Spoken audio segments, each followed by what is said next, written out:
I'm sorry, Purvis. Can you repeat that? Said, fuck it, we're doing it live.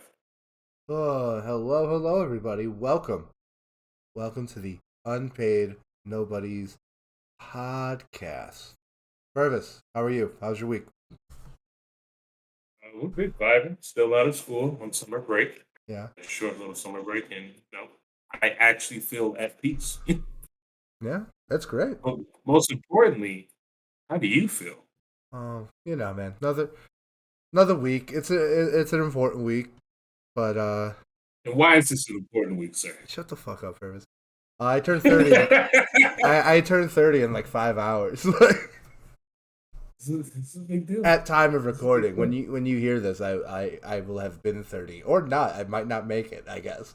Uh, You you passed the 27 club, and that was the benchmark that we yeah, set. that So was the benchmark. That's the thing everyone always thought. So listen, I did not think I'd make it this year, this far. Like these are all what I Lucky like to guy. call bonus years. That's why I'm treating them so good.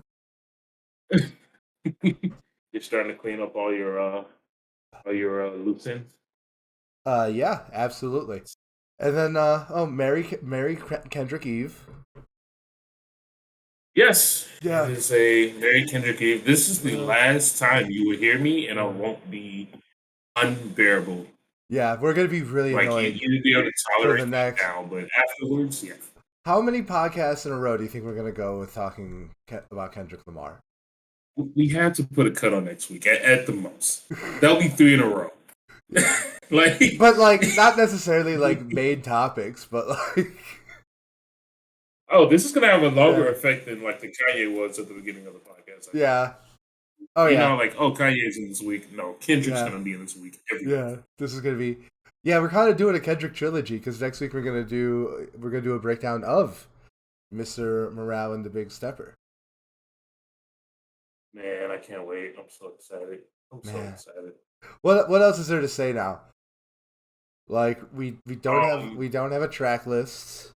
It drops in hours. Like it literally will be dropping because Kendrick he texted me and he was like, "Yo, bro," and Shut up. I'm like, "What's up, friends?" And he was like, "Yo, I got something for you for your 30th." And I'm like, "What is it?" And he's like, "Mr. Morale and the Big Steppers." Brandon, either one of us somehow make a connection. We can get this stuff early. Jesus Christ. Like, if you don't show that to me, I will find you and hunt you down. Yeah, I'm aware. I'm aware. I have a gun Like, prepared when for that. when Diamond was coming out, I literally sent you the playlist early. Yeah. Yeah. Man, that feels like so long ago, and yet it was like 6 months ago. It was like what, like Oh, we Donda believe I'm 2 saying was years like long. 3 months ago. Well, we don't talk about Yeah, the first Donda was probably like that. six, 7 months ago. Man, honestly, legendary fall we had. Like, It was. all right, so let's talk about the two music videos that are not related to our main topic, and then we'll do the one that is. I'm excited about all this. To Yeah, be honest. definitely. Life of the Party came out, right? Like, I'm not being gaslit. Like, I saw that on Twitter. Yeah, yeah, yeah. Yeah, it was the video. It has it's like the changing face video. Mhm. Yeah, It's it's interesting. I don't know why you chose that, but I mean, yeah, it is cool. interesting. It is first off like it's a very different effect than the one in the Kendrick video. Yes. Like, it does not look like a like he was stealing an idea or anything. Barely even looks like. No, and it actually came out very Yeah, similar time, which is yeah. It just, weird. yeah. That's the thing, right? It just two things that with a very very strong similarity that came out at the same time. Yeah, with this one, he's taking multiple photos throughout his childhood, Yeah, and he's like creating an effect where it's like a live photo, yeah. and It's he's like singing along to the lyrics. it's like he's deep faking his face onto the photo, whereas like Right. Kendrick is deep faking other people's faces onto him. So like it's a Right. different use of the same technology, which is like Now, fundamentally a different thing in my opinion. no, yeah, yeah. It's it's a similar concept, which is why it's interesting. Yeah. They both do that at the same time, but different enough where they have. Yeah. I just want to ask. I guess for Life of the Party, this didn't come out right away. This came out with like the deluxe version of Dynamite. How did he not put Andre 3000 in the video, right? Right. In the video, how do you not make the first cut? Like, this song is amazing. Yeah. It is weird that he didn't put Andre 3000 in it. But you know who's in another video? Very tenuous pivot. Vic Mensa. He's in the Chance the Rapper video. So tell me why I shouldn't burn down Cook County right now. They're back. They're back, baby. These Dude, are my I'm favorite so guys. These are like my two favorite dudes. This is us if we were rappers. Yeah, 100%. Right? I'm Vic, obviously. Obviously, and I'm Chance, the Christian. Yeah. Jesus. No, this is super exciting. It's fun to have him back. Yeah. And the lyrics are not out.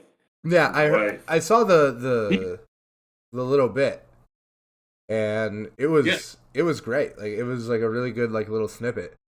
To be honest, I think it impressed me more than the snippets for Child of God. And like, it's just because it was upbeat. Yeah, probably. Yeah, that's definitely a possibility. 100%. But I do like him both. But yeah, and I loved Child of God when it came out. Like, still one of the better tracks of the year. Oh, you already know I have it up. It's like, yeah, that probably won't last long.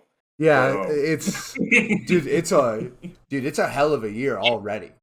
Like, it is tough, dude. Like, first off, like Pusha T. Jesus Christ.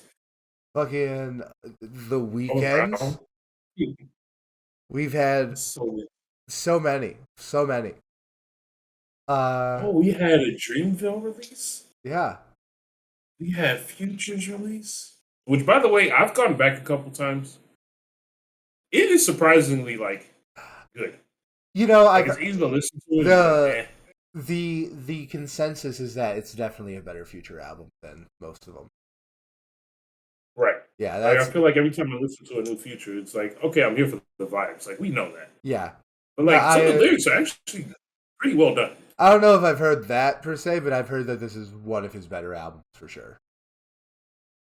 So that's one of the ones. It's in my queue. I'll get to it. I got a lot of time off this weekend, so I'll probably listen to it at some point. Psych. I mean, I've been texting you. I've been. Yes, I know. I've been getting the Future lyrics at any given time. I'm waking up at 2 a.m. and it's just like, and I'm like, Purvis, I don't think you're smoking on the or the whatever. It's like, I don't think you're puffing on the Zooties, Purvis, or you are. The funny thing is, that song's not even one of the better songs. Yeah. What did I take? Oh my god!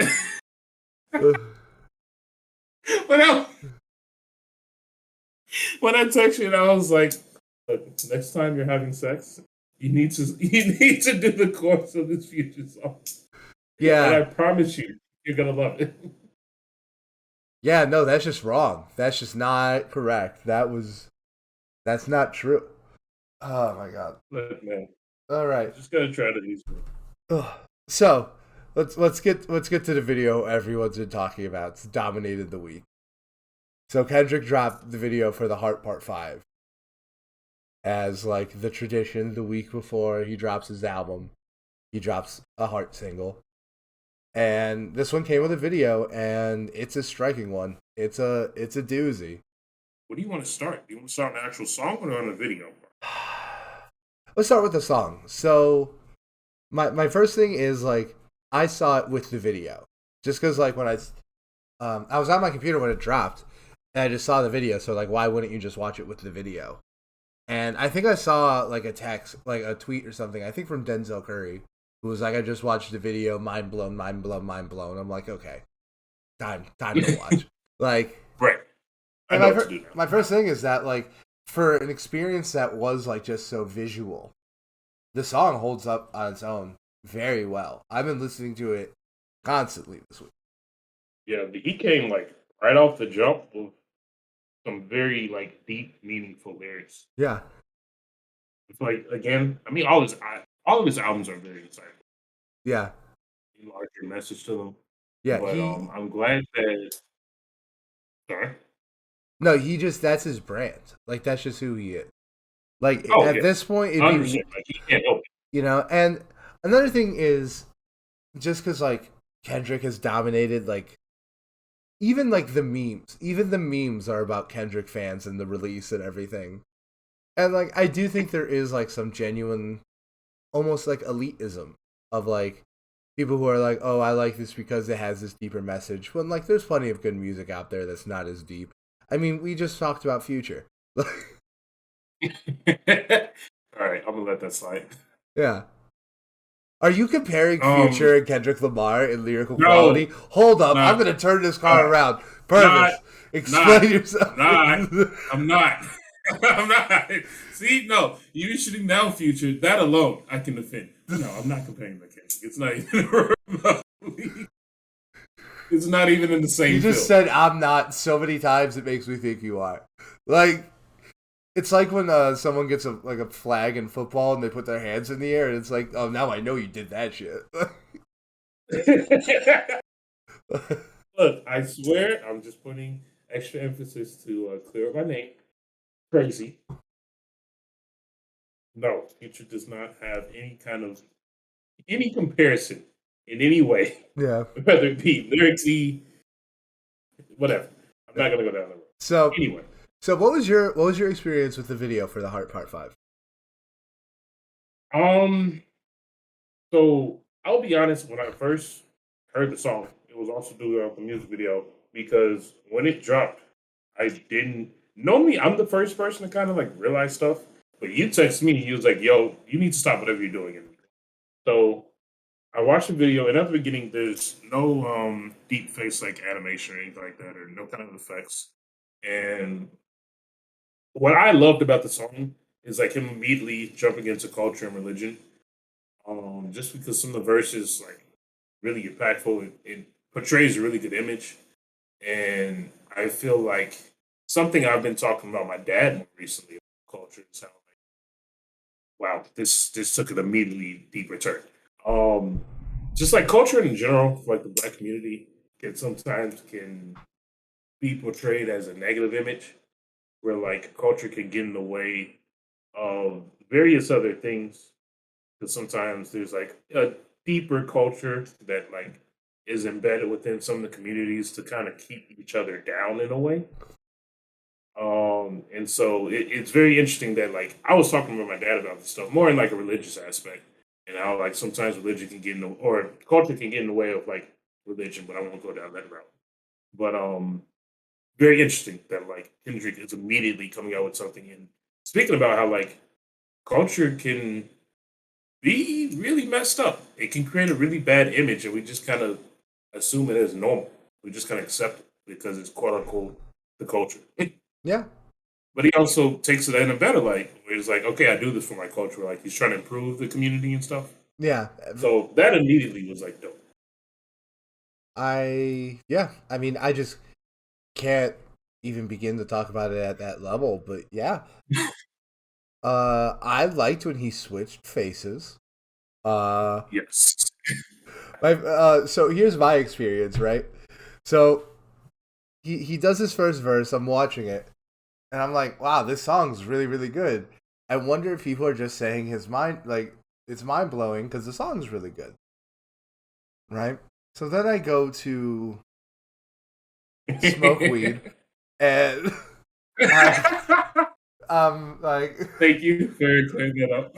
Yeah, and then I look, don't prosecute me federally, government. So I look up like after smoking weed, and OJ Simpson is there, and I'm like, what's going on?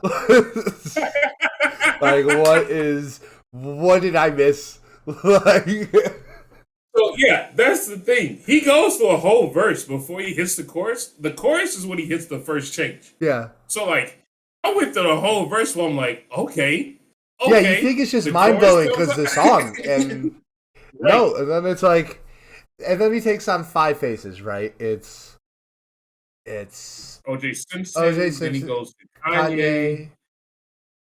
Kanye, Um, Kobe, Will Smith, and Nipsey Hussle. yes. Yeah.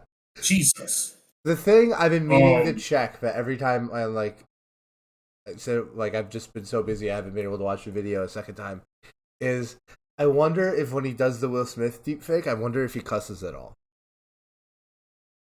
interesting. I don't know. I haven't looked. What I did look into, and I haven't. I think I told like two people about this. And that's it. And it's also like I didn't know if it was true. It was my own assumption. But I realized every single person did a deep face on is someone that's like major in LA. They're either from LA or made an impact in LA. They live in LA. Like each one of them plays a part in like LA and Compton. And I feel like that was supposed to be like the overall theme, as he's saying, like I am us. Like he's saying I'm everybody, you know. Yeah, that's definitely fair. It also seems like they were. I mean, clearly they're just very high profile people, Yes. you know. And I like how there's a lyrical twist to it all. Like when he talks about the white Bronco and his turns into OJ, and then he talks about being bipolar and he turns into Kanye.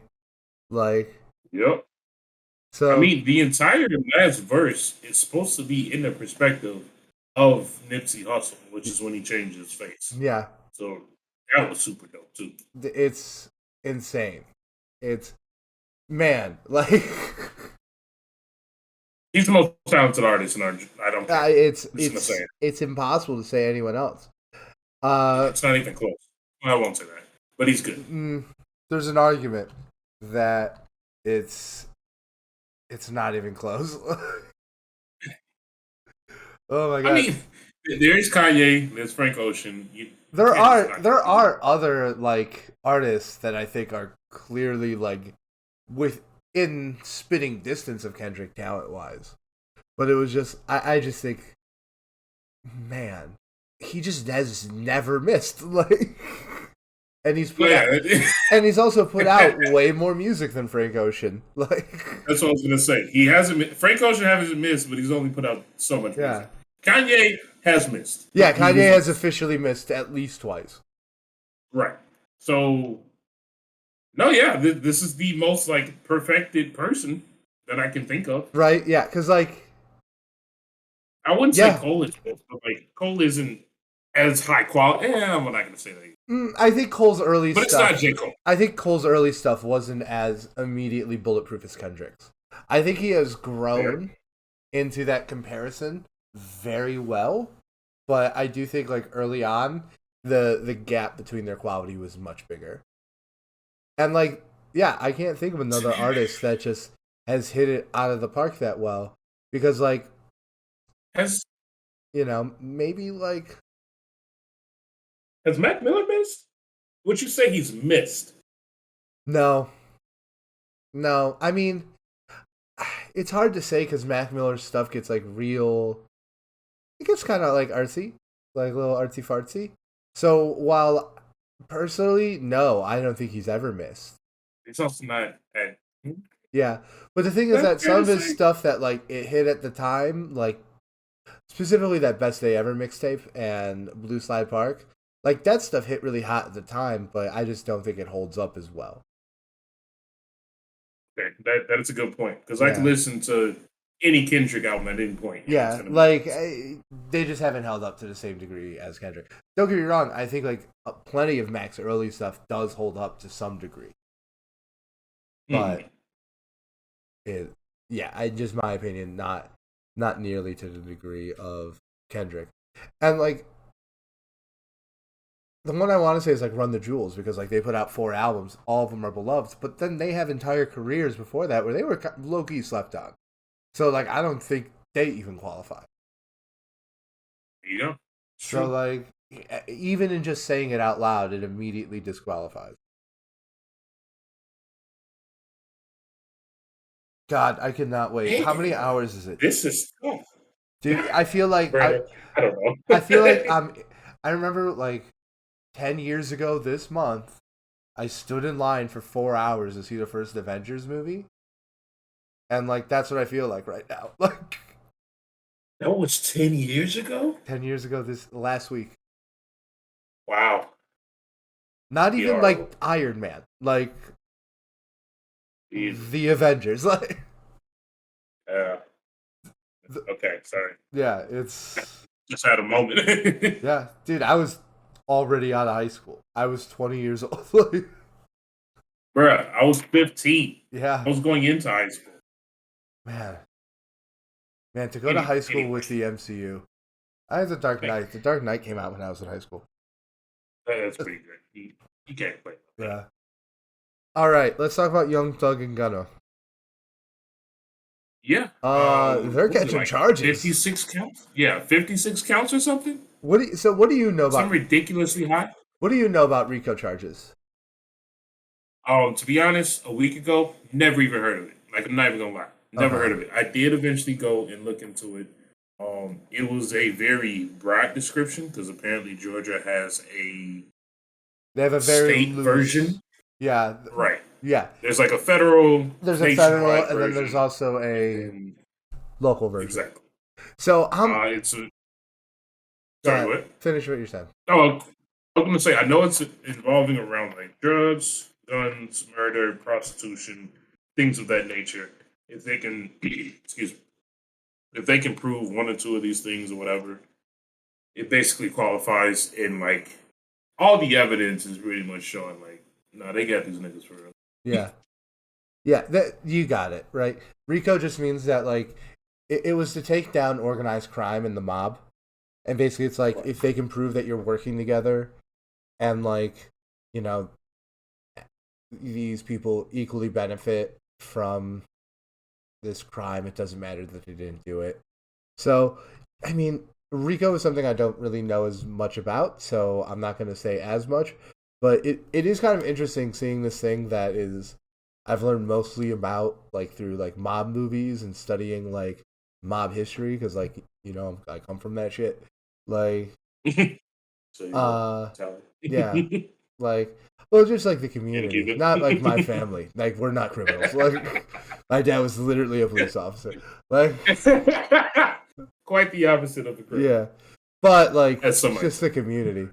Yeah, it depends on who you ask. That's what I was going to say. That's what I say.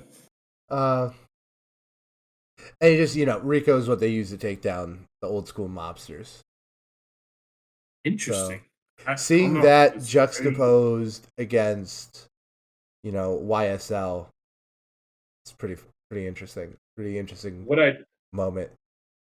Yeah, I was going to say what I did see today, actually, like the most updated thing that I've seen in terms of this subject.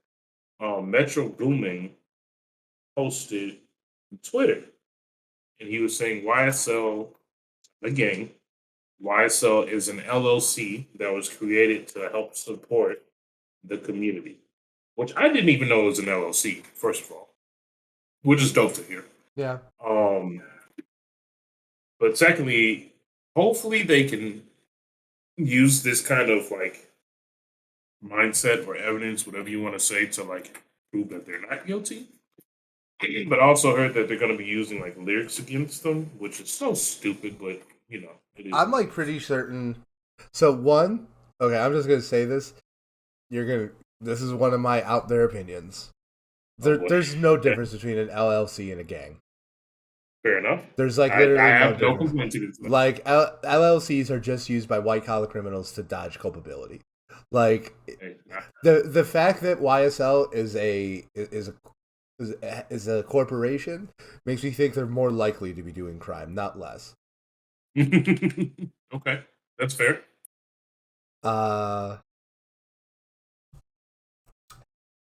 And also, yeah, that's all I gotta say.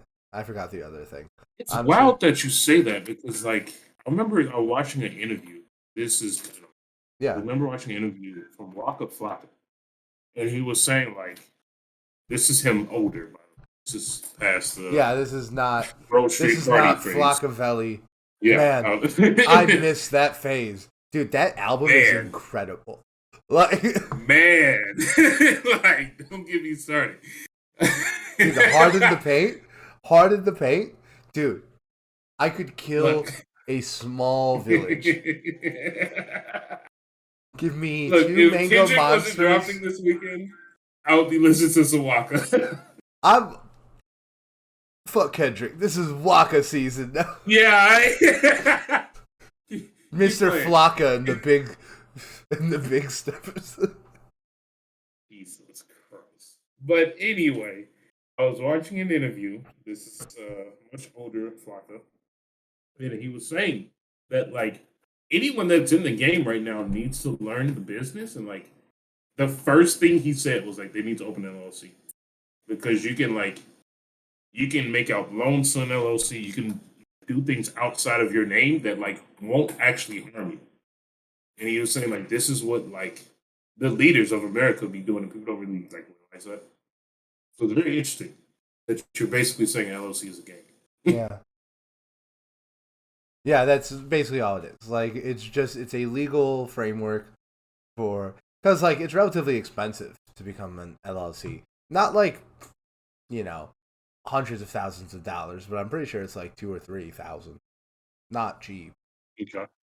Right. Like, it's basically for people who could afford it to like dodge like liability, and that's like all it is. So like, yeah, who pays tax? I think. Look, I think this story is going to be interesting in 20 years when everyone is like done their time, is out of jail, and like can talk about it openly.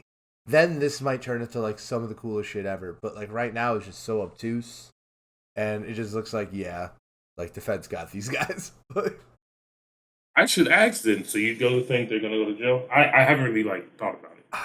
I don't know. My thing is that like, as racist as our legal system is, there is something to be said about like, if you can get a good enough lawyer, you can kind of make anything happen. You make a great. So that's my thing. It's like, is America more racist or is it more capitalist? And we'll find out.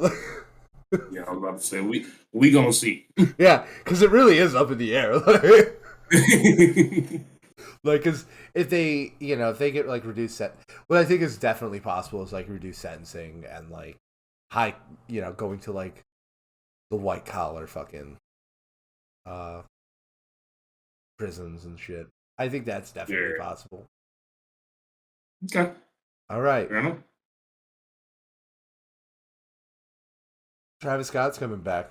Travis Scott is performing at the Billboard Music Awards. Is that this weekend? Oh, that is a good question. I can tell you right now. Billboard 2022.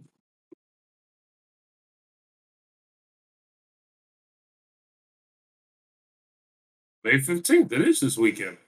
Yeah. The MGM Grand Arena. Oh, he's hosting it. P. Diddy's hosting it. So that kind of explains some things. Yeah, so P. Diddy said something silly. As he does many times in the past. But he said he's uncanceling the canceled, which I don't know if is the best way to go about it. But first off, he said it anyway. Very silly. Very silly thing. Because it's like, when are people going to realize that like canceling is just like a marketing thing? Right? Like, basically, like, there's this 20% of the country that if you say you've been canceled, they're going to watch whatever it is you do. So people do that to extract as much money out of those dopes as they can. Right? Like, that's literally all it is. Name one person who was canceled and, had any kind of, like, long-lasting consequences. Bill Cosby's out of jail. Like, yes, he is out of jail. He make a good point. Yeah. There's one I can think of, but it's far too dark for this podcast, so we're going to move on. Oh, boy. All right, moving on. Stick and move. Anywho. I hope he plays sicko mode. That's what I'm saying. Yeah, I hope he has a controlled crowd. Yeah. Well, it's an award show. There's not usually mosh pits at award shows. Although I was gonna say he can make it happen. I'm not against it. I think it would be an improvement. I'm more excited because these award shows are not good. They're not good.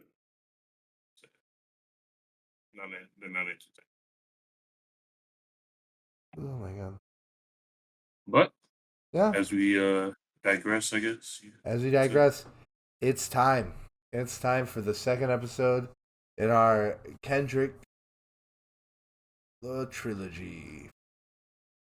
Dun, da, da, da. Today we'll be discussing Damn. Today we will be And discussing Damn. Damn. So we made the decision not to talk about To Pimp a Butterfly because that one is just we're gonna hold on to that one for something special. And yeah, this one was controversial. yeah, and this one is his last album, and so for the next 4 hours, this is gonna be his most recent album. I think it was like 1,500 days or something or more. I don't know, man. I don't.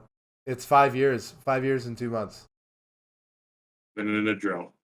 Very, very long time, right? Now, to be fair, like a year after we got the Black Panther soundtrack, but like that doesn't count. Like, yeah, we don't. Don't get me wrong, the Black Panther soundtrack is cool and like might even be worth an episode one day, but it doesn't count. Like, yeah, it's not titled Kendrick Lamar's album. It's yeah. not part of its discovery. Yeah, it was just cool that he was involved. So, I mean, he was like the main person, but anyway. So let's get at this. Let's get it down. Let's. What is? Do you like Damn? I love Damn. Absolutely love Damn. Yeah. I told you before I put Damn much higher than I won't say much higher, but I do put it very. I can't. It's hard to place in order for Kendrick Lamar's albums because they're all really, really good. Yeah. But I always feel like people sleep on Damn, and I consider it one of the better ones. That's interesting. I know you disagree. Mm. But what I would say, I feel like this one, I understood the Easies. And maybe it's because I was older when it came out. But even when Mad City came out, I spoke about it on the last podcast. I didn't really like grasp it in the moment. But Damn, like when Damn came out, I was fully aware of like everything. So like I can truly understand the lyrics, I can understand the themes that he's talking about, and I was able to appreciate it much more. Yeah. I think it's unique in its own nature where it can be played forwards and backwards, and it's confirmed. He's even said it himself. Yeah. I think it's the perfect length.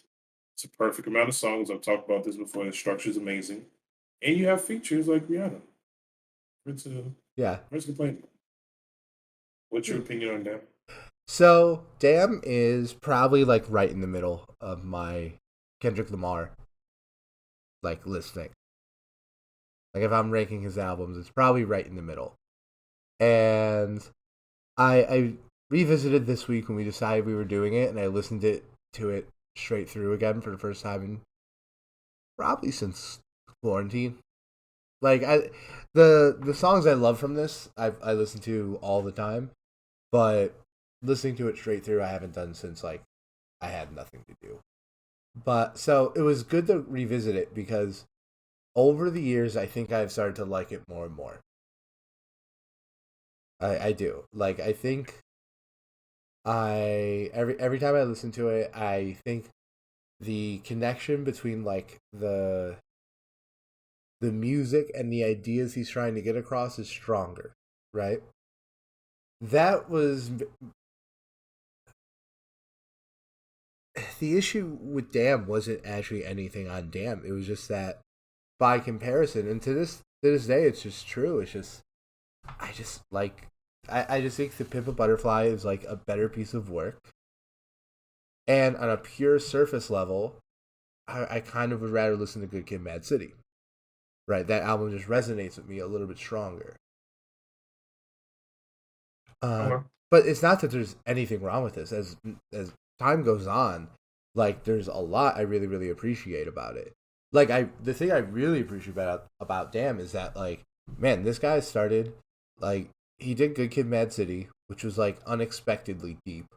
Like I think people knew Kendrick Lamar was like good, but I don't think people realized how like deep and I don't want to use the word meaningful, but like you know what I mean, like substantive. The album was going to be.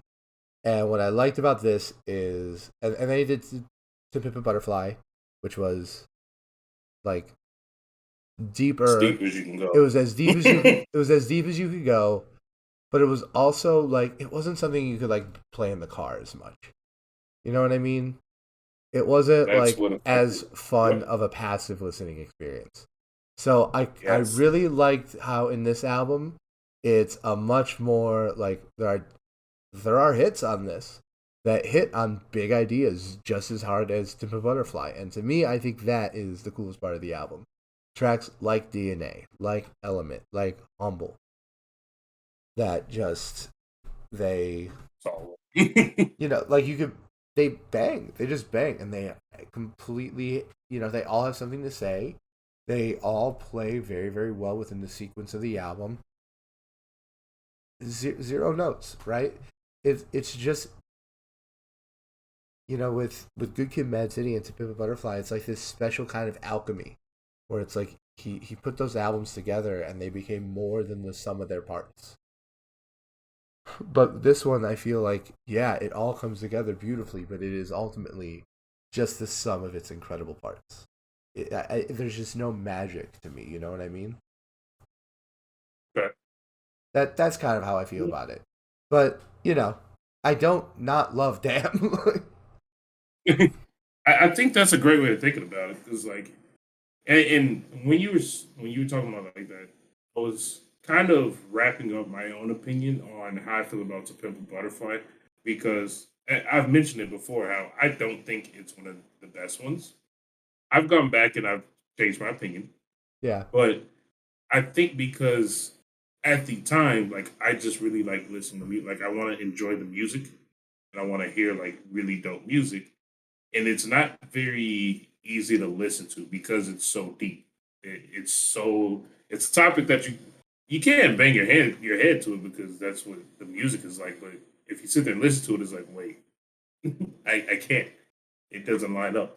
And even looking at the streaming numbers, even though that only means so much, but still looking at the streaming numbers, if you look at To Pimp a Butterfly, there are two songs that go over 100 million, and that is King Kunta and All Right because those are radio songs.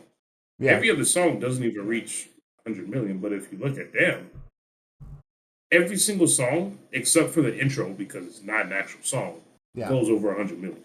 yeah, So like it's much easier to listen to, and I feel like I don't want to be the person to limit creativity or to try to be like, oh, dumb it down. Like for example, Lupe Fiasco's song where he's like, I'm not dumbing down anything. That's a really important message because like if this is your story, don't dumb it down for anyone. But like I think that can sometimes hurt Kendrick, I guess, if it's too complex. yeah. Well, you should never dumb it down, but there's no reason why. Just because something is thoughtful doesn't necessarily mean it can't be like fun. Yeah, And I think that's it's a what great way this to put it. yeah, that's what this album is to me. Like this is the album that is thoughtful and fun, you know? Yes. And I guess I could say the same thing about Good Kid Mad City. And I think that might be another reason why this one is, third in my opinion. But yeah, I think that's exactly what it is. Like this is a this is an album that is equally strong like front to back as it is like on a playlist, which is interesting because that's not usually what you would expect from an artist like Kendrick. Yeah. And I really think that's what like some of the songs on this album like actually get at is like him like he made his own lane into Simple Butterfly, and like Damn almost feels like I'm gonna go and like go mainstream, and I'm still gonna do it better than everyone else. I'm about to say because he can do it, and Yeah, that's a flex. yeah, and like the album's an accomplishment. Like it absolutely is. Another thing is like because the album does wrestle with like ideas, like in ways that few pieces of art, not even just music, just like few pieces of art wrestle with like big ideas the way like Damn does, and like the rest of his album. I don't know if I think the ideas he arrived to on Damn are as good as the one he arrived to on To Pimp a Butterfly. That's the other thing, right? Because when you get that deep, then you got to be that level of critical. If you're gonna write albums that win Pulitzer prizes, you're gonna be literary with it. Yeah. Okay. Yeah, just because like I think there are some songs on the album that like there's the one with the very long voicemail. I think it's that's another thing is that like a lot of the songs blur together for me. I think You mean Fear, damn or Damn, yeah, on Damn, a yeah? lot of the songs like blur together. It's Fear, right? On Fear, there's like that long voicemail where he's talking about Mm-hmm. like the Israelites and everything, and like Okay. Yeah. he's like Yeah. meditating on this idea like maybe like we're destined to do this, and I think there's an argument to be said like oh maybe he's shooting that idea down, maybe he's critiquing it, but like I just don't think he wrestles with like that idea as well as he does on Tip and Butterfly and Good Kid, Mad City. That is true because I feel like, especially, and I'm glad that you brought up Fear in particular, because Fear as a song, Fear Loki could fit within To Pimp a Butterfly. But like it feels weird and it is almost misplaced being on this album because this is meant to be more of like you said, a fun album where Fear is one of the most I don't want to say serious, but in terms of like impactful and meaningful and like actually having a deeper meaning, like Fear is one of the most important songs on the album because Fear broken down is meant to tell a story of like you go through different kinds of fear throughout your life. So verse 1 is about him at age 7. Verse 2 is him about age of verse 17. And verse 3 is about him at age 27 and the different fears that he faces at 7, 17, and 27. Yeah. And so like at 7 when you're growing up, especially in a black household, like you fear pretty much anything. Like your parents get mad at you, mess up your shoes, you don't eat your food. Like he mentions all that in the song.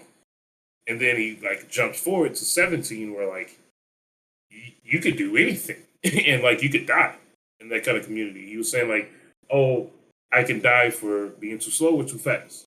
I can die for panicking or being too chill. And like this is all in the lyrics. Like you look at the lyrics of Fear. And then as a song, like if it was just that song, then it could fit in the album. Because it's upbeat, it's floaty, it's nice to listen to. It has a deeper meaning if you want to sit down and like actually read the lyrics. But then he takes a step forward and he adds that voicemail. Like the voicemail is supposed to add in this like religious piece where I don't know, it could be his uncle or something. I don't even know who's in the voicemail. But somebody told him like we live in fear because like the Bible says so, and like we're the children of the Israelites, like we're gonna face against adversity, and this is God testing us, and blah blah blah. And so, like adding that voicemail almost takes it too far. Yeah, I definitely agree. Okay, so we should definitely do a track by track, Each song, yeah, yeah. breakdown. Yeah. So let's just do this because I don't want to leave any stone unturned. And then we can talk about the order because that's where I have some thoughts. All right, so let's start with Blood. First song on the album. Not even really a song. Kind of just like an intro. Sets up the storytelling of Kendrick being shot by the blind woman. It really sets up this idea, right? Like within 30 seconds, like, oh, this album is more or less a puzzle. And I gotta think about this Mhm. shit, right? Like Oh, for sure. yeah, like this that's basically what this is. Like this is a piece that where Kendrick tells you, like, hey, you're gonna wanna fucking pay attention and like do this shit. Right? So my question for you is when you heard like these references, because a lot of these references ultimately are biblical references, did you think of them as biblical, or were you just kind of in the like, oh, I need to find the meaning within the text? You know, like what does the blind woman represent within the album? Or like when you hear that imagery, does it immediately take you to that religious place? I would say the first couple times going through, it's mostly just about the music and enjoying the music because it is like obviously we've discussed it how it can go very deep, but it's just good music. Like you want to listen to it just for just the enjoyment of it. So I will say the first couple of times, like I did not. No, I don't sit there and relate it to the Bible at all or any of the verses unless it like is blatantly in your face. Yeah.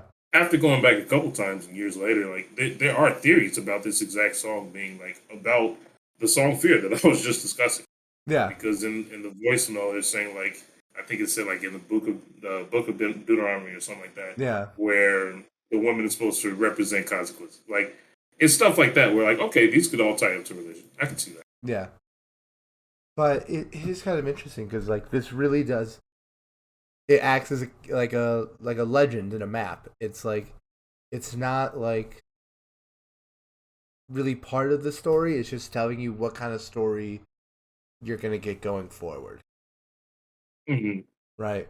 But I'll say this though: every time I don't skip this track when I'm doing an album listening.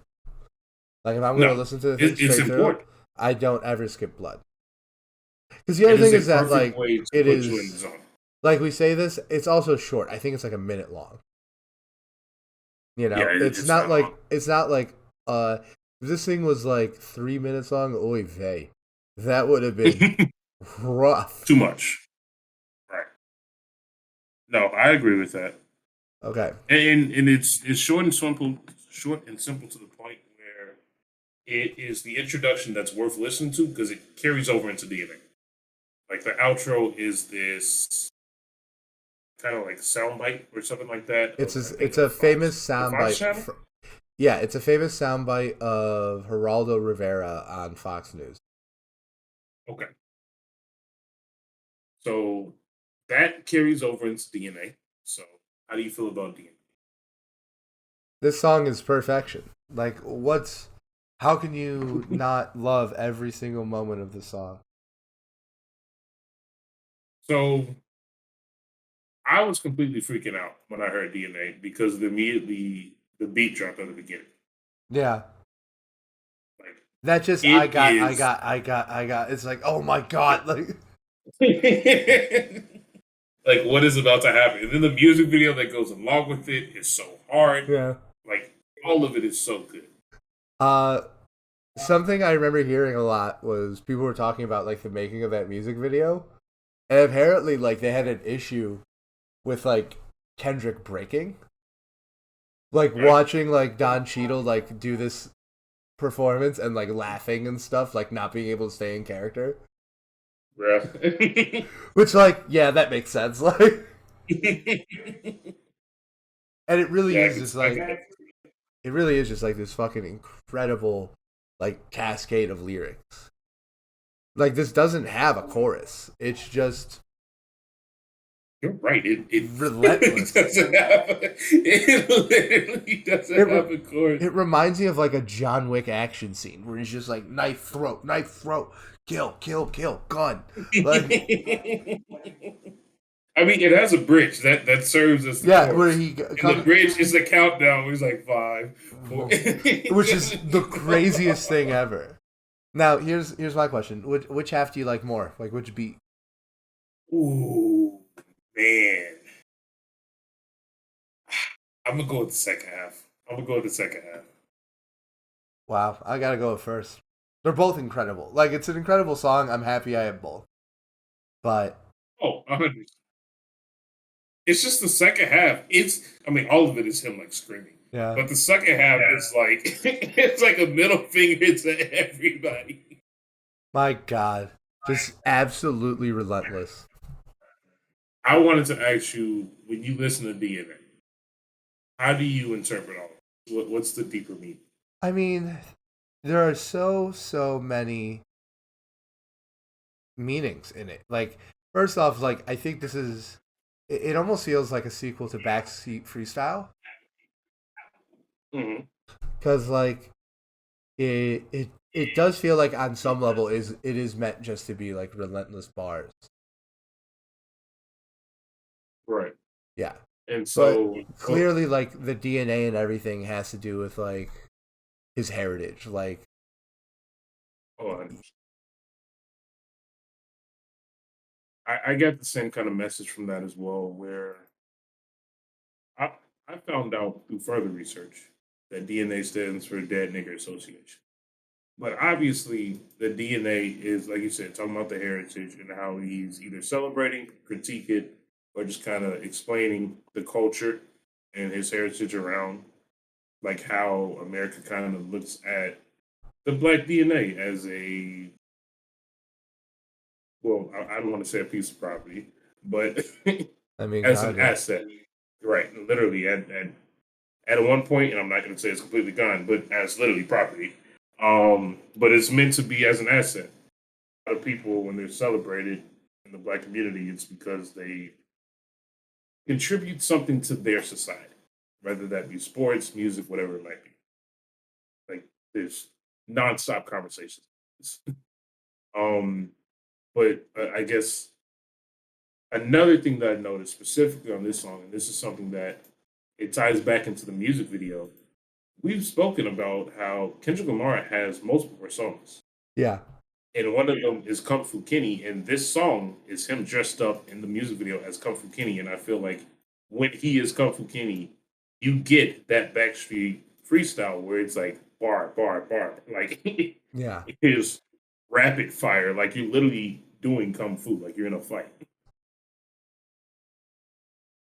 Yeah, that's exactly what it feels like. That low key, like that's what the song feels like. It feels like a fight.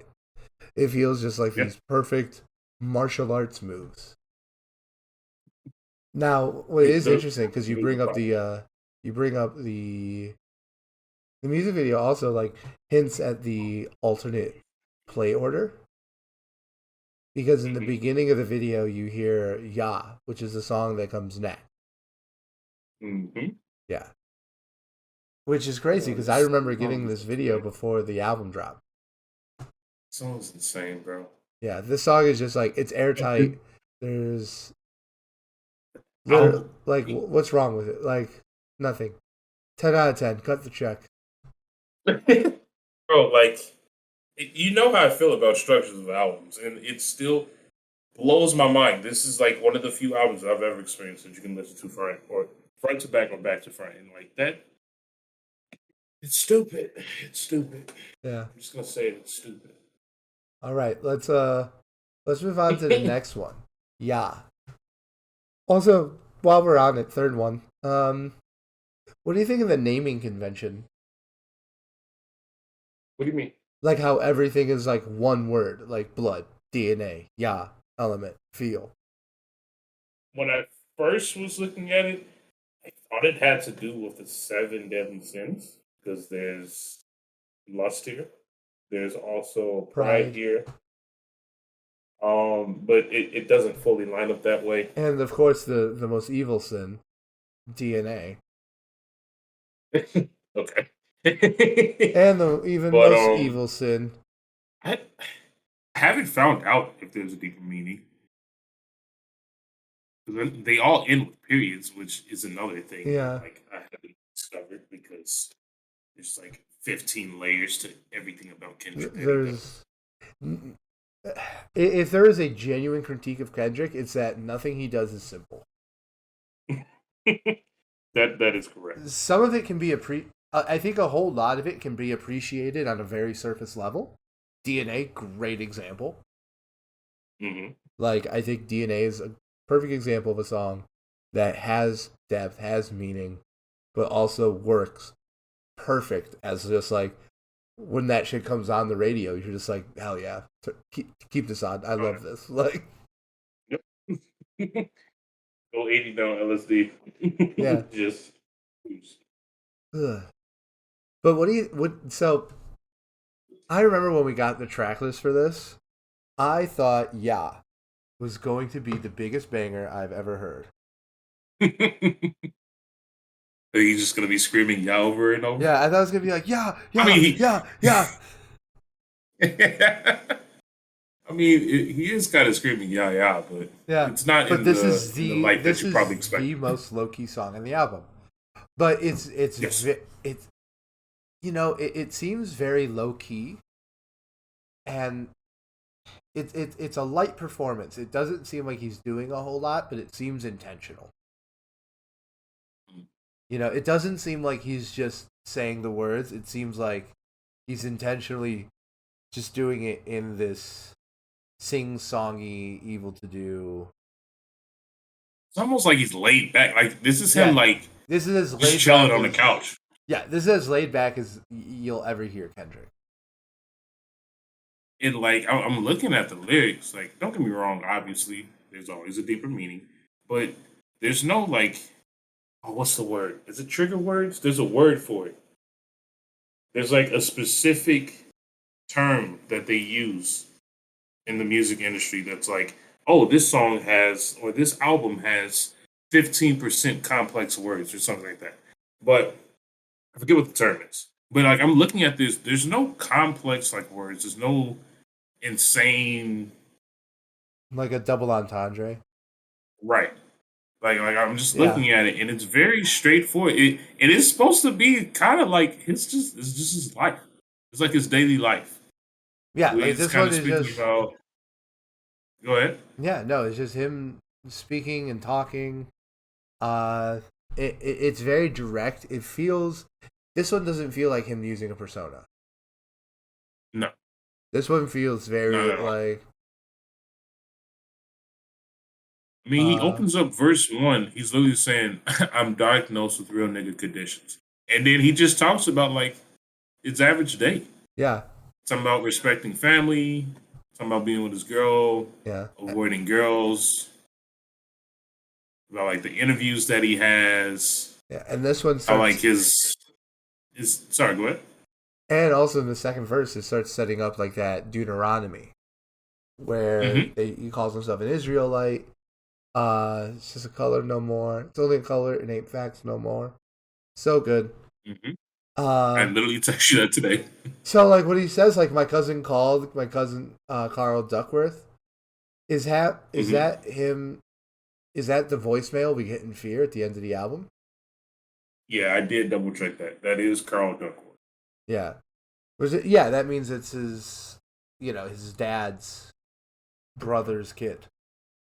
Yes, something along those lines. I don't know how Yeah. they could be related. I know somebody joked around and said like, "Oh, it's Baby Keem," but I Yeah. don't know. I think. God, is Baby Keem on this album? I'm literally about to search up Baby Keem's real name, and if it's Cal, I'm gonna lose my mind. I don't think it's Baby Keem. I think Baby Keem It was is like. not. I'm pretty sure Baby Keem was 12 when this came out. Like, That is also true. all right, Purvis. Let's just get to Element. Let's get to Element. Just want to go ahead and Is jump this to the big is this the greatest hook of all time? bro. Is this the best chorus in any rap song ever? I was screaming this I for wish, like weeks. dude. I wish I could. Wish I could. Like, Look, you're here in the spirit, and so it's okay. yeah, We accept you here. yeah. But yeah, I mean, Um, sometimes just gotta slap a bitch, make it look sexy. so, Like, so this is a flex one. This is a flex song. which is interesting because uh, it's a very like kind of like somber song. It's like very like kind of sad, like kind of Mhm. like dour. Like it's not. It doesn't have the energy DNA or Humble has. No, Uh, no. even though like he's going hard on the verses, like it's very much a flex song. Like you're right. It's just aesthetically, it's it doesn't feel I like mean, it. when I say this is like a flex song, this is a rare occasion, and he actually says it in the lyrics. Where he was like, "I'm gonna put the Bible down." Like he Yeah. literally says that. Put the Bible down and go eye to eye. Like, this is a very rare time where like this almost seems like a pissed off Kendrick. Yeah. Like when I listen to this, I think like who pissed off Kendrick? Like what y'all do?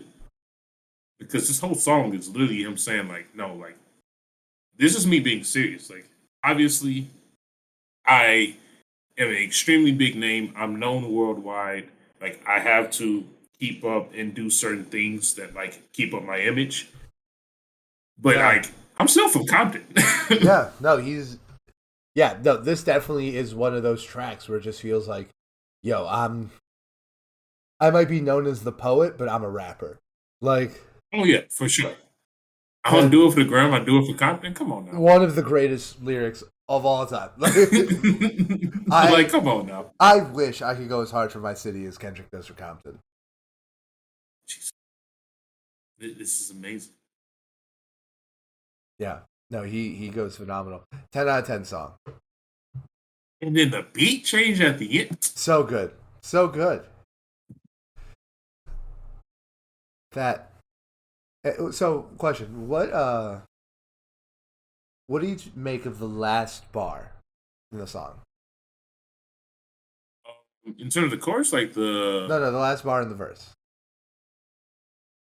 last LP I tried to lift up Black Card. Oh, that is crazy, bro. I was trying to find this song like 3 days ago and I couldn't remember for the life of me. But yeah, my last AP or last LP I tried to lift the black artist, but it's the difference between black artists and white artists. Again, who pissed off Kendrick? Yeah, it's really like, and that's how he ends the song. Like, it's not fair. This he had to make this song when he was making the Control version. Yeah, that's the only thing I can think of. Yeah, this goes as hard as the Control verse. He just doesn't name names. All right, so yeah, no, 10 out of 10, nothing to say. All right, one of the highlights. Yeah, one of the strong highlights of the album, if not his career. And then we jump to Phil. What do you think of this? What do you think of this? Because I think this is if the track listing has weaker tracks, I think this is it. Okay. I'm trying to think. I feel like when I was listening to this song, this is almost him explaining, and it's weird. I can't wrap my head around it fully because obviously this album can be played in both directions. Yeah. But played in this direction, I feel like the song Phil after Element is him kind of giving himself some like explanation or some like leeway. Well, he's kind of saying like, okay, I can be hard, but this is why I am hard. Yeah. And then he opens up the song like, ain't nobody praying for me. And he's saying that over and over. And he's like, and right the first verse, I got a chip on my shoulder. I feel like I'm losing my focus. I feel like I'm losing my patience. I feel like my thoughts in the basement. Like, this is him saying like, I legit have something to fight for. So this is why I am the way I am. Yeah. Yeah, I mean, I just think this one, like, it's much more on its sleeve. It's much more, like, exposed and raw. This and Pride, I think, are, like, two songs that I think he drops the act a little bit. Because it kind of seems like sometimes, like, it's a very story-driven song. Like, yeah, it was very, like, pushing this story and these ideas. And then you have, like, Element and DNA and the next track, which I think like are the act. Like it's the, it's the doing the whole thing while like eating the mainstream's lunch. Mm-hmm. You know what I mean? Okay. Yeah. Yeah. So I feel like this one is just like, it's a very candid example of just him like saying what he thinks. Obviously the lyricism is like next level. But right. I just feel like if there is like a weaker point on the album, I feel like it's Feel and Pride, in my opinion. So hard saying that there's a weak point. It's relative, a relative weak point, Right. Because that's the other thing though, right? Is because if you have an album that's like a solid 7 or 8 out of 10, right? And then you have a song that drops to like a 5 or 6. That's a lot more noticeable than like when you're coming off some perfect 10s and then you get an 8. Even though like if we're being real about it, like that's more or less like the same dip in quality. Okay. That's kind of like how I see it. Like the way I look at Phil stands out. If you say this is a weaker point, that is completely justified. Because I feel like Phil is spoken word. Yeah. If that makes sense. It feels very spoken word.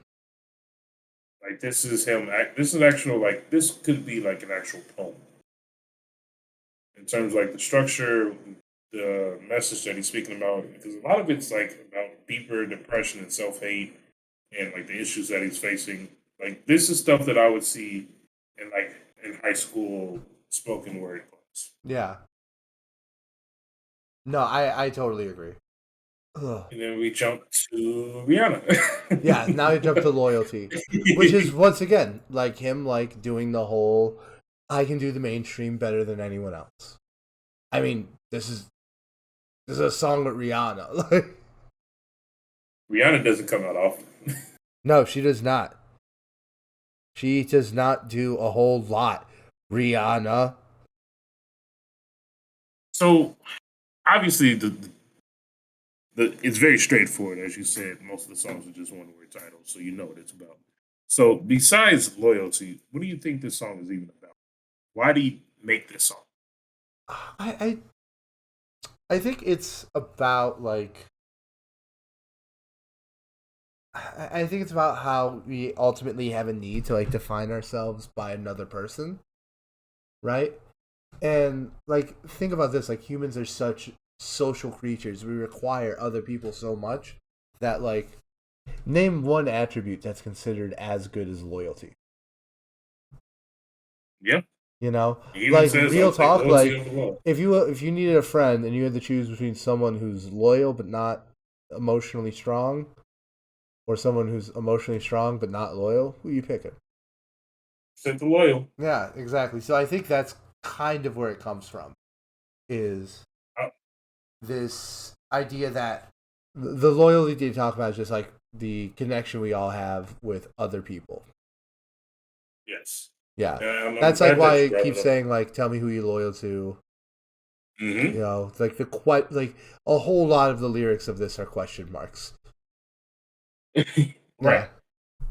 And so I feel like, and especially because he's going to be talking about culture clearly in this new one, and as he's talking about in the previous one, like I feel like, and this is going beyond just the Black community, but just dating in general, I feel like in our generation there's very low expectations when it comes to like loyalty. It almost seems like nobody really is supporting loyalty as much as they used to, because that could be the old head. Yeah, hard disagree. Yeah. I don't know. Yeah, no, I feel like cheating is much more common than it was. That could be incorrect. Statistically untrue. Like, you think so? Within things like marriage, it's been proven. The amount of cheating in society is like is inversely related to the amount of divorces. So as divorce has gone up in the last 30 years, infidelity among married couples and long-term relationships has dropped. Well, I would say this. I wasn't really referring to the marriages because like neither one of us even applied to that kind of section. But I would say, at least for our age and where we're at in our lives and just how social media works, it's almost much more public. I won't say praised, but accepted, I would say, than it was before. But that could be just my opinion. I don't know, man. Like I have family friends who have like secret families in 3 different cities, in like the 50s, man. I think that's all a bunch of hogwash that like people who want to seem like that young kids who want to seem sophisticated say, and then idiots in their 50s want to like feel better about themselves, so they agree with it. I think it's completely untrue. I think there's no basis in reality for it. As a matter of fact, I would say You like think it's I think the fact that everyone has a camera in their pocket and the ability to record everything has probably made it less. And I would say like I would say our generation's willingness to have less traditional relationships, like things that are, not as committed as each other. Like I think that has taken the place of like infidelity because now okay? it's That's fair. what's more acceptable now, and I think this is probably good because it's not widely viewed as like good behavior, but I think it's at least someone being honest with themselves and other people. I think like dating multiple people like openly is probably a little bit more accepted now, but I wouldn't call that infidelity because there's not the expectation of of exclusivity. You know what I mean? Hmm. Like that's the thing I think like has probably gone up in our generation is the people who are doing things like that, who are just like non-monogamous until they find the right person and then they become monogamous. I agree with that part, That's but what I I still think. think like I feel like it's a double edged sword. I In mean, terms of like the part with the camera, we're like, oh, like it's harder to do it now because everyone's got a camera in their phones. But like that was a double edged sword that I was speaking about. Like it's much more, and that just comes with technology as it advances. yeah. With social media, it's just much more blatantly in your face, Yeah, but where it like almost seems like it's not at all. yeah, but like I don't know, man. Like it seems like I know it might seem like an extreme example and we're mostly talking about people sneaking out in the middle of the night, but like I refuse to have the generation of where like 40% of men had second families, which is like tell me about dating. Go fuck yourself. Right? Like that's my thing. Okay, that's fair. That is Uh fair. and like the other thing is just like yeah, look, I think cheating is obviously a horrible thing and it's obviously morally wrong, but like I think people overinflate it. Like I really do. I don't I think a fair amount of people are like, that's just how they express their pain and it's unfortunate. It's not the right thing to do, but it's what happens, you know? I think some people compare it to like murder and it's like simmer Yeah, down it's not. simmer down, Yeah, buddy. Like, two very different. you know. And the other thing is that like look, I know people who like were driven to infidelity by abuse and it's like, well, what do you do with that? Like, Right. like Like that would be a one-off situation. that's a I guess very very that yeah, would that's be obviously yeah, it's a very different situation, but like, I'm not necessarily saying physical abuse, like right. yeah. No, I understand, Yeah. But but overall like I think but I once again I think this song just meditates on those ideas like so well. Cuz like this is a debate. Like neither one of us is 100% correct. oh yeah, Yeah, 100%. this is 100% something that can and should be talked about. And this is his contribution to the discourse. And another thing, in terms of like his contribution, like why loyalty is so important, why he's like dedicated a whole song for this. Like we get really not off topic, but we kind of branched off to a different thing there. But going back to what you were saying previously, with like which quality would you have? Like loyalty is so much higher in. I was doing a study on this in grad school, and this guy was saying, well, like he trained with. Oh my God, what's the team called? Jesus Christ, it's gonna bother me. It's a military team that's like the highest classified team. They're Oh, the like people that Green went out to Berets. kill. Yeah, they're the team that went to go kill. I think are you talking about SEAL Team 6? Yes, thank you. Yeah, okay. But yeah, going back to what you were saying before we kind of branched off on a different topic there. SEAL team. I was doing the study, and this guy was talking about how he trained with SEAL Team 6, which is known as like one of the highest, most classified military teams in America. In the world. Like in the world, right? Yeah. Obviously, in the world. Like these are people like they you don't even know their names, you don't know nothing about them, Yeah. blah blah blah. But the way that they pick these individuals, they put them on a scale. Like if there's an X and Y axis, and on the Y axis they put like skill and capabilities, and on the other axis they put trust and like levels of trust. And so obviously you have all these different individuals that are charted on this graph, and like obviously the ideal person is to have someone who's extremely skillful and qualified and someone that you trust. Yeah. But they put more value for someone who's extremely highly qualified, but someone you can't trust. They would take someone who's not as skillful that you fully trust over that person. Yeah, because Just simply because, exactly, you can raise like skill in the level. heat of moment. Exactly. In the heat of moment, you're going to need someone that you can really trust. Do I trust this person with my family? Do I trust this person with like anything? And I feel like it's so important to put so much emphasis on loyalty. Because it's one of the most important qualities you can have as a person. And like, look, like I said all that stuff about the dating and stuff, and I agree. I think loyalty to, your in a situation like SEAL Team 6, your coworkers, your friends, your family, your community. I think loyalty, it's one of the most important attributes people can have. Oh, God. All right. So let's get to pride. We already touched on it a bit.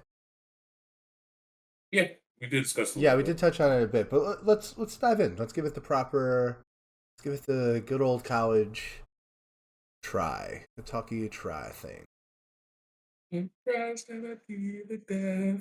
No, this song's so good. This song's really good. So good. Yeah, this song's okay. This song's definitely better than Feel. Yeah. I like this song a lot. And Pride it's a very, very interesting topic to kind of like go into. Yeah. Especially contrasted with the next song on the album. Yes. Yeah. Because it works hand in hand. Yeah, because it's like you can't be both, and like you kind of required to be both. Also, an interesting point is that this is the halfway point on the album. Is between Pride and Humble. Interesting. And well, you shouldn't have brought that up. But the thing is that pattern plays off a little bit like blood and DNA. Like that, those are connected. But like DNA and no. And element, no. Element and feel, no. Yeah. Loyalty and pride, not really. But like lust and love, oh boy. Like that's banger. Banger after banger. No. Yeah. But yeah, Pride is one that is. Yeah, no, and I mean this is another one that I think puts the lyrics front and center. Right. And I think clear. Yeah, and I think in this one I do think Kendrick is being more of a persona. Okay. As in like it's less about maybe something that he went through? No, now that I read the lyrics. Because like he does have a bit of a voice on this one. But no, now that I read the lyrics, it sounds like it's coming from the perspective of like Kendrick Lamar. I can't think humble just because your ass is insecure. Love that line. Man, that's one of the deeper ones. Yeah. Oh man. All right. Let's bounce. Did you know Steve? I'm sorry. Did you know Steve Lacy was in the chorus? I did not know that. I don't know who Steve Lacy is. Wow. Okay. Never mind. I'm gonna put you on eventually. Different time. Who's Steve Lacy? Another artist that I found. I don't know. He's got a couple really good songs. Trust me. I'll put you on. I'll recommend one of his songs. I'll put that as one of my recommendations. Okay. Sick. All right. Let's get to Humble. But yeah. There we go. Humble. All right. Is this the biggest song on the album? I think so. This is definitely his biggest hit. And I love the irony of it, right? Because, like, Pride is very straightforward. Like, it's called Pride. It's about pride, right? And I think it's a very thoughtful and, like, pointed dissection into that emotion. But Humble's a contradiction. Because Humble's a brag song. But it's called Humble. Like... What be going through this man? Like, I don't even know. I don't know either. But it's actually very interesting thinking about this. I remember this was the video that kicked off the Damn cycle. Mm-hmm. And what's interesting is like in the video, there's a whole bunch of like technology that at the time was new. So to me, it is low key kind of interesting that Kendrick Lamar seems to have an affinity for bringing in new technology in interesting ways. Oh yeah, that's a good way to. I didn't think about that. It's interesting where like because the song is titled "Humble," and ideally this is supposed to be the counterpart to Pride, but this is like you said, it's a flex song. He's telling, which is insane to think about now, but he's literally telling other people to be humble. Yeah, as he's like flexing. yeah, but like he's so good though. Like He can say this. he is so good at this. He's so good at this. My God. And this is just another one where it's just like it's so like airtight. Every bar, no wasted space. I'm looking at like, bro, the way he ends. I was gonna point out like a lyric or two. It'd be like, "This is one of my favorite lyrics, and this is why." You can't. But no, that's why I've had to take song. out so many dead air in this because we're looking at the lyrics and it's just pull up on the block then break it down. We play in Tetris. What like, bro? Like I'm looking at how he closes the verse 2 where he's saying, "Watch my soul speak. You let the mad talk. If I kill a nigga, it won't be the alcohol. I'm the realest nigga I thought." The fact that he's saying that people don't even be like acting the way they do when they're sober. Yeah. Oh my God. Yeah. No, like, it's he's so many people have fake personas because like drug abuse, and this man's just like, "Nah, I'm sober and I'm like this." Yeah. No, I'm not gonna change. And I love this that shot in the video where he's like in the window and there's all like the laser sights on him. Man. Mm-hmm.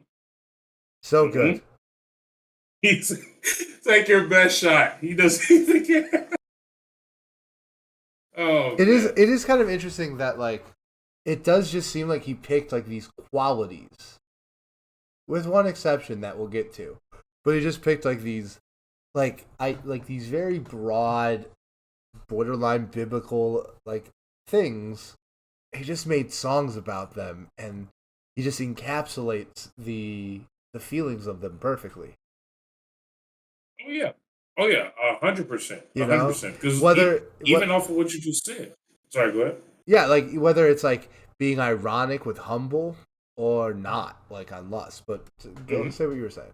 No, I was gonna say, like you said, where the imagery where he's sitting there with all the laser pointers showing at him. Yeah. Gun.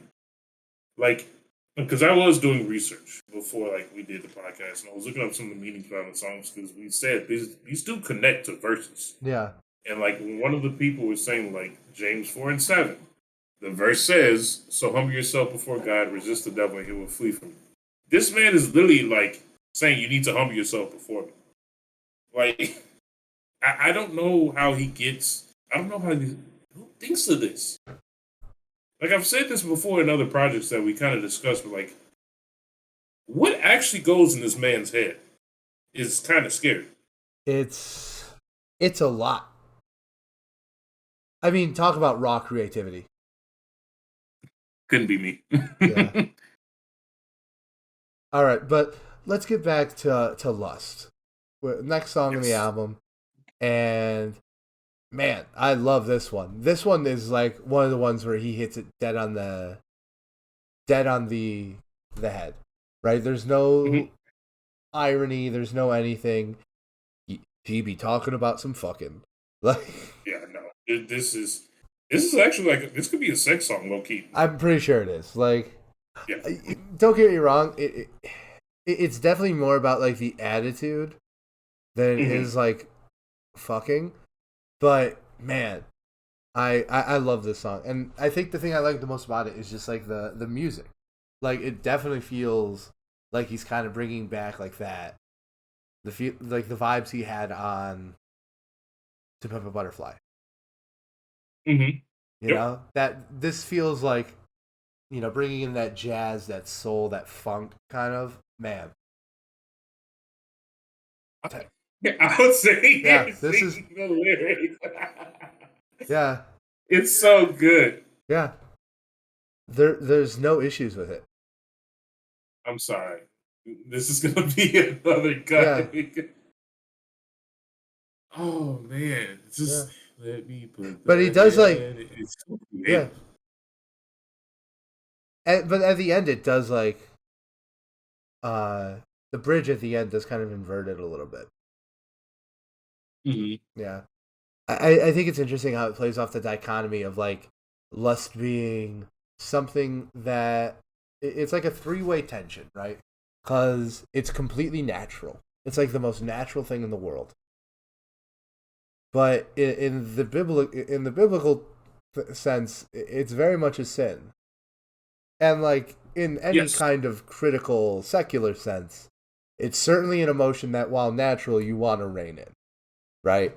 So like it feels Right. like all those ideas are just like pulled Out in, together, mhm. you know? All into one.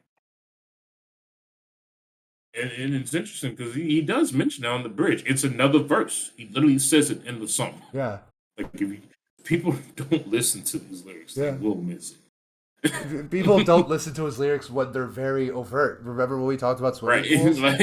Like, yes, yes, yes. Yes. This is another example of Yeah. something. All right. Now, let's get to the next one. Let's get to love. Yeah. Right? Now, I actually really do like this song. I think it's very sugary sweet, which is something that like, you know, I like to hear every once in a while. Like Kendrick's a very serious guy, so having these more upbeat and joyous songs, uh, and this one like is very much like a classic love song. Like it's refreshing. I feel like it, it's punching above its weight class on the album. Yeah. Yeah. It's interesting because some of the topics in the song is actually, and again, we've talked about how Pride and Humble plays together, like Lust and Love play together. And he even mentions like a lot of the lyrics in the song can fit within Lust, but it's your intentions and how you think about it. Yeah, And that's what makes the difference. yeah, because lust and love are intertwined, right? Right.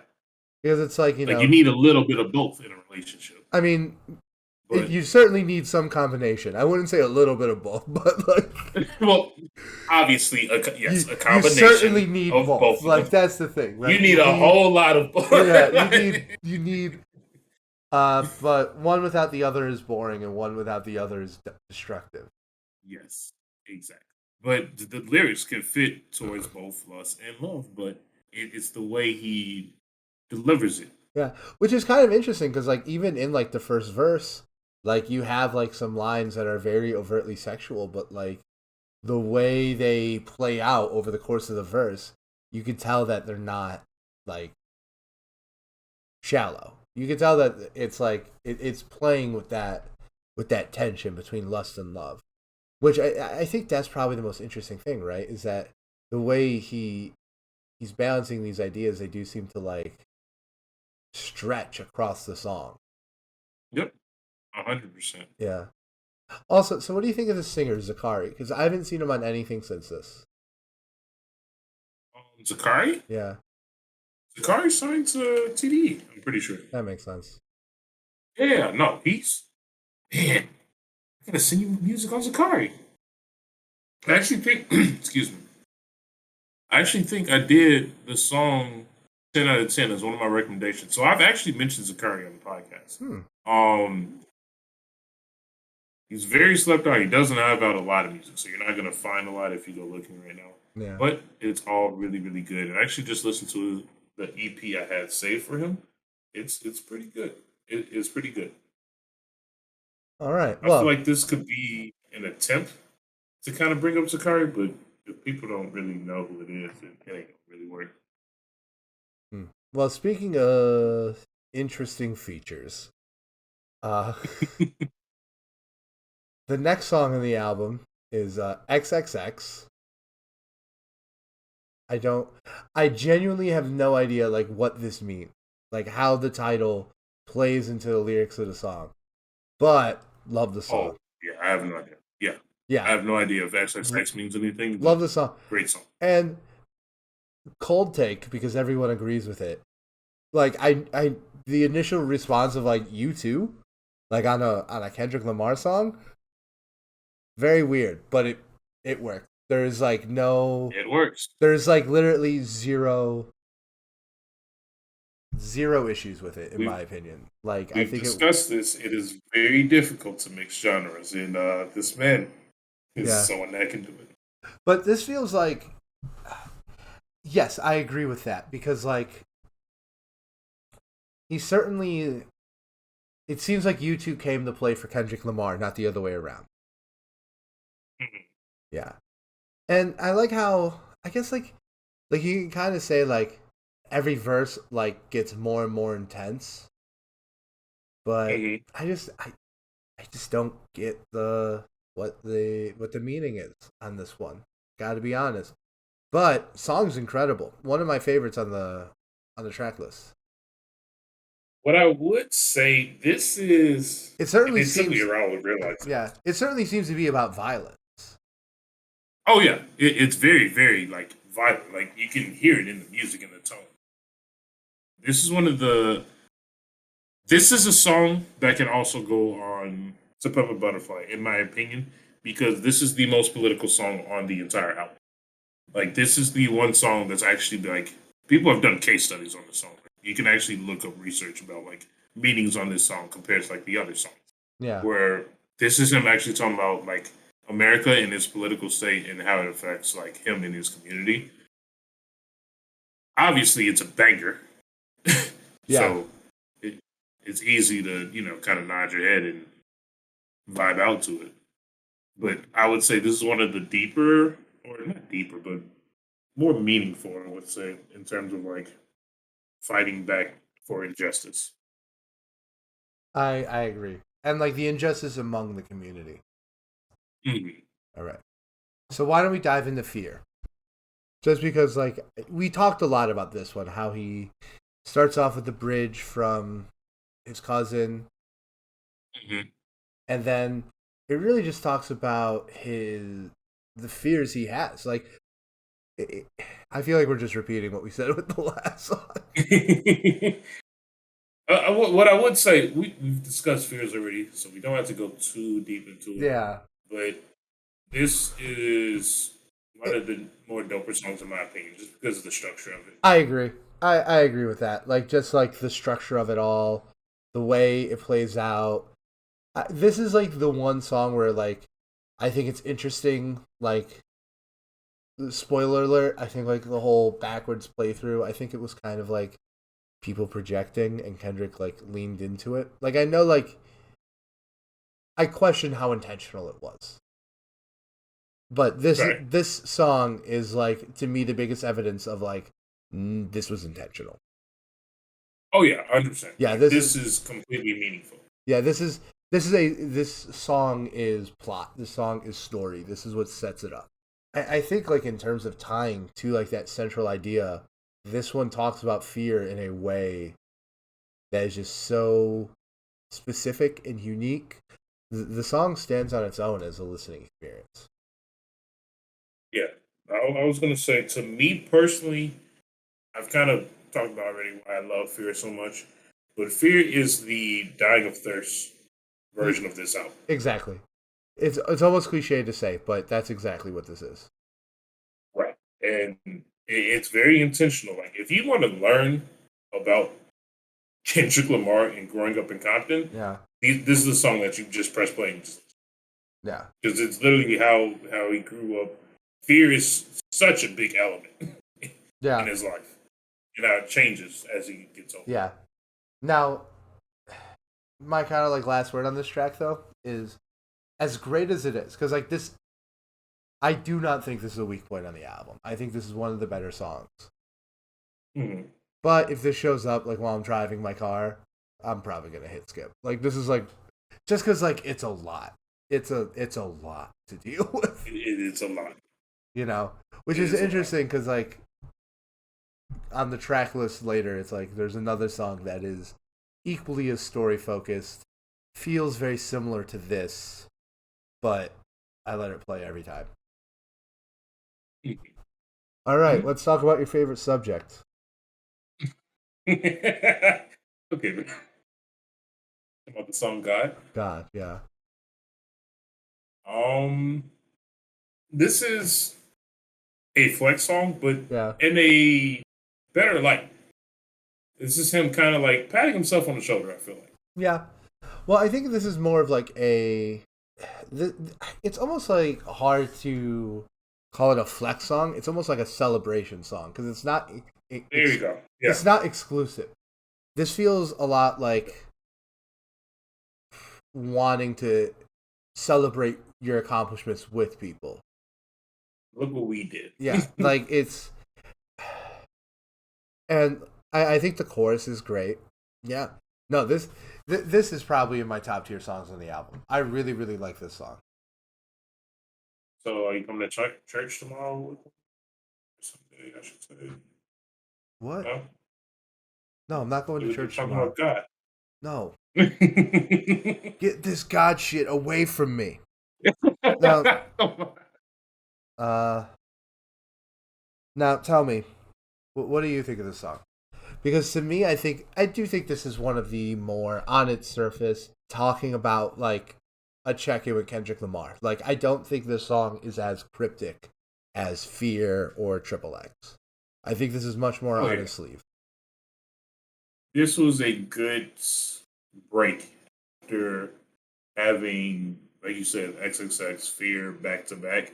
This is a good break to like not calm down, but kind of wrap your head around like, okay, this is something like positive. This is something that like you can. This is actually something a celebratory song that you can actually celebrate. Yeah. Yeah, 100%. That's exactly how I feel about this. It's the kind of song that actually feels celebratory. Like previously, we discussed how swimming pools is a turned up song, but Yeah. it's a song about not drinking, but it's about drinking. Like that. No, this is a very straightforward song meant to be like uplifting. Totally agree. All right. Well, last song on the album. The final of the truest feeling. Okay. What do you want to say? I think that this is the thing I want to say is how I feel like this is one of the tracks on the song that's much more story focused. But I still think it just works. Like it's a song, especially recently. Like probably is starting in like February. Tidal started serving me this song in my shuffles a lot, and yeah, I love it. I love the storytelling of it. I love how it plays like it just plays as like an origin story of Kendrick Lamar. Yeah, I was about to say this is one of the few songs that he's not doing a persona. He's not trying to represent a community or a lifestyle. This is one of the few times that like it's actually him. This is something that happened in his lifetime, and it kind of speaks about how like his father was almost shot. He could have grew up without a dad. Yeah. And so this is one of the few times that he actually is discussing where like, look, the person that I'm signed to almost shot my dad. Yeah. Like legit. And this is something that actually happened. And this is something that he like he's close to this guy. Like he's not. Yeah. Yeah. It's an incredible story, and it's just this one I feel like harkens back to like hip hop's roots, because this album feels very progressive. It feels very like trying to take rap in like a new direction. All of Kendrick's work has felt like that in a way. This felt very old school hip hop. He always has this one. Yeah. Now, obviously, you get to the very end of this song, right? Mm-hmm. And and it starts coming in reverse, like man. So, I need to put this on my stem player and play it. Oh my god! Yeah, we got. How have we not done this? So, my question is, what's your take on the whole play the album in reverse thing. Shout out to the fan that figured it out. Although there is a lot hinting at it that we kind Yeah, of mentioned. Like this is obviously in reverse. The beginning yeah, song "Blood" is an expansion of this. The end of yeah, this song. The music video "DNA" starts off with "Yeah," even though it comes afterwards. yeah. Shout out to that fan that pointed it out. See, to This is the go ahead. so like when I first heard this though, like to me, I thought of it almost as like a loop. Ooh, okay. Because like the last part is like he says like, so I was taking a walk the other day, and then like Hmm. presumably if you're listening to it like on its own, like as an album, like whether that's on CD or digital music service or something, it's just gonna start at Blood again. So that's how I originally heard it, but obviously like with the section before it, it's meant to be heard in reverse. I mean, honestly, it could work both ways, which is Yeah, probably intentional from him because it is Kendrick Lamar. I think it's super dope that it can be played backwards and still have it'll still hold its own value because the songs are amazing, but they'll have a different message, I guess. yeah, From top to bottom, there is supposed to be like kind of a story. And God, I wish I remember the interview. There was an interview that he actually explained like what's the difference between listening front to back yeah, or the other way. And it's supposed to be like kind of like a story of kind of the boy excelling and being this becoming a man. yeah, And I think it's super dope. I don't think it has too deep of a meaning of the fact that it can be played backwards. I think it's yeah. unique and it kind of holds its own value, but it's not meant to be like some groundbreaking. Like, oh my God, he's the god. Like, Yeah, yeah, that's totally fair. I think some people frame it that way. right. Uh that like, oh, this is so intentional and everything, and I just don't think that's the case. Oh man, we just talked about Damn for an Very hour and a long time. half. Yeah. Wait, very long time. So let's get to the big question then. Do you think it's a Okay. classic? Yeah, I'm gonna say yes. Say yes. I understand that he has other classics that some people consider better. I don't think that should take away the fact that this is also a classic. Yeah, I mean like I will on listen to any song. yeah, I mean that's the dichotomy, right? Is because like on its own merits, you got to say yes, like this is a classic. Mhm. The only thing is that like you could argue that the things this album does so well that make it a classic have been done better before by the same guy. So it's a dichotomy, right? I think I'm gonna have Mhm. to just because Kendrick Lamar is still comparatively fairly young. Like, let's get a few more albums and we'll look back because like once again like even though this album's been out for a while, it could use some more time. I still think. Interesting of you to assume that Kendrick's gonna drop more music. I do. I I think the whole PG Lang thing. I think that basically guarantees at least one more album after Miss Morelli and the Big Steppers. Well, then actually, I have another question Yeah. because we discussed this last week. We talked about if Astroworld is a classic, and that came out much more recent than that. Yeah. So I don't know if I can use the logic personally. I can't use the logic of it hasn't been out long enough Well, the thing is that because like I consider Astroworld a classic. well the thing is that like it's not. I'm not dismissing it because it hasn't been out long enough. I'm dismissing it because I want to see more of. I'm not dismissing it. I'm saying I want to see more of Right. Kendrick's career, right? Like I really, and I do think Astroworld. Like another thing I'm starting to think is that like it has to be either like I think that 5 years should come with the caveat of and a second like a project after it. That's really when you know. Yep. Now, granted, once again, like this is a very soft subject. So like there's shit like Blonde, which like the summer it dropped, everyone knew it was a classic, right? There's shit like To Pimp a Butterfly, which was called a classic upon release. Uh, and let's be real, deservingly so. But yeah, no, I just want to see how more of Kendrick Lamar's career plays out. Yeah, That's my thing. Oh my god, no argument. that's the episode. Okay, I have one question. What's the question? Who do you want to see Oh, on the new. in 1 hour, Brandon? It is 10 o'clock. Who do you want to see on this album? This would be a perfect segue to recommendations. Yeah, give me three. Give me three. Purvis, you have no idea how perfect of a segue this is into recommendations, right? Because I got a barn burner for you.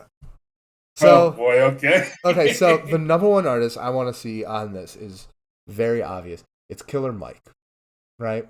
Okay. I feel like a Killer Mike feature on a Kendrick Lamar album has been inevitable ever since Hood Politics. Ever since he said, like, you know, y'all say you miss when rapping was about rapping, but if that was true, then Killer Mike would go platinum. Like, ever since Kendrick said that on To Pimp a Butterfly, it's like, it has to happen. It has. So I'm going to recommend a song with Killer Mike on it for that reason. But he's a feature. There's another feature and there's the main artist. And these are the other two guys I want on this project. Okay. Because the song I'm recommending is Pam Olive with Freddie Gibbs, Pusha T, and Killer Mike. Like, wow. Wow. Wow. Hold on. Wait a minute. Let me look up this song real quick. Yeah, it was on either Bandana or Pinata. But it's Pam Olive, Freddie Gibbs featuring Pusha T and Killer Mike, and that's my answer. Jesus Christ. I literally just sat up like, all right, hold on. You literally, you had no idea how well you set up the transition into... My. Okay. Whew. So yeah, that's my answer. And then The Weeknd. Like, I just been wanting... Kendrick has showed up on The Weeknd's projects before. I just would like to see... Okay. Now tell me yours. The ones you want to see on the project. Yeah. Number one. Because we were supposed to already get a collab album. Years ago. It never happened. Before To Pimp a Butterfly. Years ago. But I'm gonna need J. Cole. I'm serious. I'm gonna need J. Cole. I'm gonna be upset if he's not on it. It'd be great. I'm not gonna sit here and deny the incredible fusion that could be J. Cole and Kendrick Lamar. Like that. That's number one. I would love it. Number two, Kid Cudi. Ooh. I would really, really like some humming with this poetic justice. Yeah. That's good. I would like Kid Cudi. A third one, I'm trying to think of someone that's not big, because like that would be obvious. I gotta think on that. I'm gonna hold off before I say anything. But those are the only two that like immediately I was like, I need these two. Yeah. I would love these two. Yeah. But sure. You did your first recommendation. Let me do my I did. I'm sorry, I could not keep that in the... No, yeah, that was perfect. Yeah. That was really perfect. But I'll just, because I kind of already talked about Steve Lacy. The first song I'll do is See You Girl. It's a single by Steve Lacy. Yeah. He is an artist that's really, really... I'm trying to put a genre that I can fit him into. It's almost like indie almost, with a mix of rap. Okay. Really heavy with guitar. Okay. Really. I'll have to listen to that. That's cool. All right, I'll go next. My next one is, it's a big song, but it's one of my favorites, and it's one of the songs where like the beat switch reminds me of spring, so I've been listening to it a lot. It's New Slaves by Kanye West. Okay. Interesting. Yeah, I love that beat switch. I mean, it is really good. There's no harm at all. My second one, you're gonna laugh, is it's older. But sorry, blame it on me by Akon. I don't ask why, That's hilarious. but What I've is been this, a listening middle to school it. dance? Dude, it's so good. You're not gonna sit here and tell me it's not good. No, he's good. It's a good song. Yeah, no, it's a good That's song. something I've been listening to. That's a good one. That's a good pick. All right, time for my last one. Yep. All right, my last one. Another song brings me back to another big turning point in my life when I was 18, graduating high school. It's The Spins by Mac Miller. Ooh, Yeah, good one. yeah. That is a good one. Okay. Then I'll close this out. I don't think we've talked about this artist on the podcast, Ooh. but I went back and listened to Danny Brown. Oh. Yes, I know. I knew as soon as I said that. Danny Brown's real Yeah. fucking good, man. How long's it been? How long's it been since you listened to some Danny Brown, bro? Dude, It's been a minute. do Yep. features count? Do features count? Because if features count, Yeah, sure. If features count, yesterday. Really? Okay. It was 3 Tears. It's a song. It was on his last album. It's actually his song, but it's on my Run the Jewels playlist because they're on it. Yeah. Okay. Yeah, and I also Buzzcut. I still listen to very often. Hey, nothing's wrong with that. Hey, no peace on Like the I said, streets, so I'm holding my heat. Jesus Christ. But I will say it's been a very long time since I was listening to him, so I went back to some Danny Brown. I was listening to Rolling Stone off of Trusty Exhibition or something like that. What's this? Yeah. It's really good. Wow, it's a good answer. I do love some Danny Brown, man. He's very talented. Who did we say earlier? There was somebody else we said that we're just not going to get to because of Kendrick. I'm trying to keep track, but there's 2 people that we said this week that I'm eventually going to have to listen to when we're done with this Kendrick phase. I don't know. But Danny Brown is definitely one. Yeah, Danny Brown is definitely one of them. My favorite rock band is also dropping an album, so we'll see if I get to that within the next week. Oh, really? What band is it? Oh, the Black Keys. Oh, okay. Yeah, they're dropping their album. Oh, all right, guys. Well, Merry Kendrick Eve to you all. We got an hour, bro. We got an hour. An hour. All right. Merry Kendrick Eve, and to all, a bitch don't be killing your vibe. Leave a Bible under your chimney. Yeah, leave a Bible and a gun under your chimney so Kendrick can meditate on the dichotomy those 2 forces have had upon him and his community. All right. Good night, everybody. There's something wrong with us. There is something wrong with us.